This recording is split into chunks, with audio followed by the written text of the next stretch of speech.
اللہ کا نام لینے سے انسان اچانک پہنچنے والی مصیبت سے بھی محفوظ رہتا ہے۔ عثمان بن عفان کہتے ہیں، میں نے رسول اللہ صلی اللہ علیہ وسلم سے سنا، آپ فرماتے تھے جس نے شام کو 3 بار یہ دعا پڑھ لی اسے صبح تک کوئی اچانک مصیبت نہیں آئے گی، کوئی اچانک مصیبت نہیں آئے گی۔ یعنی اس کا مطلب نہیں کہ دوسری آ جائے گی، یعنی ایک دم کسی قسم کی پریشانی اس کو لاحق نہیں ہوگی۔ اور وہ دعا ہے بسم اللہ الذی لا یضر مع اسمہ شیء فی الارض ولا فی السماء وہو السمیع العلیم۔ اللہ کے نام سے، وہ ذات کہ اس کے نام سے کوئی چیز زمین میں ہو یا آسمان میں نقصان نہیں دے سکتی، اور وہ خوب سنتا ہے اور خوب جانتا ہے۔ اور جس نے صبح کے وقت یہ دعا پڑھ لی اسے شام تک کوئی اچانک مصیبت نہیں آئے گی، اور جب شام کو کوئی پڑھ لے تو صبح تک اس کو پریشانی نہیں ہوگی۔ اسی طرح اگر انسان بسم اللہ نہیں پڑھتا تو یاد رکھیے کہ بسم اللہ نہ پڑھنے کا نقصان یہ ہے، ابن عباس کہتے ہیں کہ ابلیس نے اللہ تعالیٰ سے کہا کہ تو نے اپنی ساری مخلوق کا رزق واضح کر دیا ہے، میرا رزق کس میں ہے؟ تو اللہ تعالیٰ نے فرمایا ہر اس چیز میں جس پر میرا نام نہ لیا جائے۔ تو گویا جس چیز پر ہم اللہ کا نام نہیں لیتے وہ رزق پھر شیطان کے حصے میں چلا جاتا ہے، گویا ہم اپنے دشمن ہی کو فیڈ کرتے ہیں۔ قیامت کے دن بھی اللہ کے نام سے وزنی کوئی چیز نہ ہوگی۔ پھر اسی طرح یعنی اس دعا کے پڑھنے کے مواقع کون کون سے ہیں؟ نمبر 1، ہر کام شروع کرنے سے پہلے، تاکہ اس میں برکت اور مدد حاصل ہو، اس کے اندر قبولیت ہو، ہمیں اخلاص نصیب ہو۔ پھر خاص طور پر کھانا کھانے سے پہلے حضرت عائشہ کہتی ہیں کہ رسول اللہ صلی اللہ علیہ وسلم نے فرمایا جب تم میں سے کوئی کھانا کھانے لگے تو چاہیے کہ اللہ تعالیٰ کا نام لے، پھر اگر شروع میں اللہ تعالیٰ کا نام لینا بھول جائے تو چاہیے کہ یوں کہے بسم اللہ اولہ و آخرہ، اللہ کے نام سے اس کھانے کے شروع میں اور آخر میں بھی۔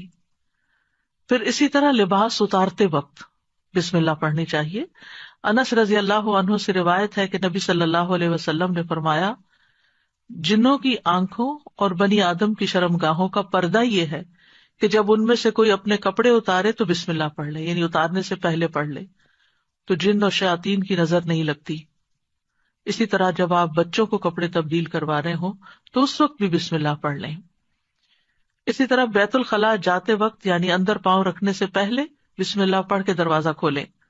حضرت علی رضی اللہ عنہ روایت کرتے ہیں، کہتے ہیں کہ رسول اللہ صلی اللہ علیہ وسلم نے فرمایا جنوں کی آنکھوں اور بنی آدم کی شرمگاہوں کا پردہ یہ ہے کہ جب ان میں سے کوئی بیت الخلاء جائے تو بسم اللہ پڑھ لے، کیونکہ جب انسان ننگا ہوتا ہے تو حفاظت کے فرشتے اس سے دور چلے جاتے ہیں۔ تو اس وقت حفاظت پھر کس سے حاصل ہوگی؟ جب آپ واش روم میں جانے سے پہلے بسم اللہ پڑھ کے پھر داخل ہوں گے۔ اسی طرح وضو سے پہلے ابو ہریرہ کہتے ہیں کہ رسول اللہ صلی اللہ علیہ وسلم نے فرمایا لا صلاۃ لمن لا وضوء لہ ولا وضوء لمن لم یذکر اسم اللہ تعالی علیہ، کہ جس کا وضو نہیں اس کی نماز نہیں، اور جو شخص وضو کے شروع میں اللہ تعالیٰ کا نام نہ لے اس کا وضو نہیں۔ اب یہاں پر بعض لوگوں کو یہ پریشانی ہوتی ہے کہ ہم واش روم میں کھڑے ہوتے ہیں، وہیں سنک ہے، وہیں کموڈ ہے، تو پھر ہم بسم اللہ کس طرح پڑھیں؟ اس کے ایک تو یہ ہے کہ جب آپ وضو کی نیت سے جا رہے ہیں تو اندر داخل ہونے سے پہلے ہی پڑھ لیں اور جا کے ٹیپ کھول لیں اور اپنا وضو شروع کر دیں۔ دوسرا یہ ہے کہ آپ دل میں پڑھ لیں، لیکن اگر کوئی بھول گیا ہے تو جس وقت یاد آئے یعنی وضو کے دوران اس وقت بھی پڑھ سکتا ہے۔ پھر اسی طرح پڑھنا ہی بھول گیا تو اس کا کیا مطلب وضو ہوا ہی نہیں سرے سے، یا پھر یہ کہ اس کی اگر وضو نہیں ہوا تو کیا نماز ہی نہیں ہوئی؟ نہیں، اس کا مطلب یہ ہے کہ اس کا وضو کامل نہیں ہوا۔ یہاں علماء نے اس کا مطلب یہ کیا ہے کہ اس کے وضو میں نقص رہ گیا، وضو ہو جائے گا، نماز ہو جائے گی، لیکن وہ جو برکت حاصل ہونی تھی یا زیادہ ثواب ملنا تھا اس سے انسان محروم ہو جاتا ہے۔ پھر اسی طرح یہ ہے کہ قرآن مجید کی قرأت سے پہلے بسم اللہ پڑھنی چاہیے۔